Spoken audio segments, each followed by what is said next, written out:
রান্নাটা কিন্তু আমি আমার মার কাছ থেকে শিখেছি। যখন মাছ মাংস কিছু থাকবে না তরকারি, তখন আমার মা কত কি ডিমগুলো এরকম ভেজে পিস পিস করে কাটে নিত, একটু বেগুন ছোট ছোট করে পিস করে কাটে নিত, নিয়ে এখানে আলুটা ভালো করে কষায় ঝোলের পানি দিয়ে দিছি। এখন তোলাইছে এর ভিতর দিয়ে দেব সেই ছোট ছোট পিস করা বেগুনগুলো।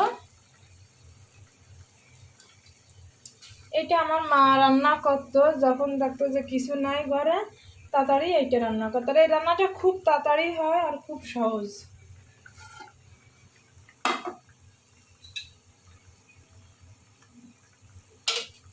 এটা দিয়ে ডিমগুলো পিস পিস করে সুন্দর করে দিয়ে দেব। খুব তাড়াতাড়ি হয়ে যাবে, ডাইকে দিলেই এক উতল দিলেই হয়ে যাবে। এইটা আবার আমার ছেলেদের খুব পছন্দ। আমি মাঝে মাঝে রান্না করি যখন দেখা যাচ্ছে শরীরটা ভালো লাগতেছে না বা বাসায় তরকারিরও তেমন কিছু নাই, তখন আমি এই দিয়ে রান্না করি। আমার দুই ছেলের খুব পছন্দ, আমারও পছন্দ, কিন্তু আমার সাহেবের আবার এই তরকারিটা পছন্দ না।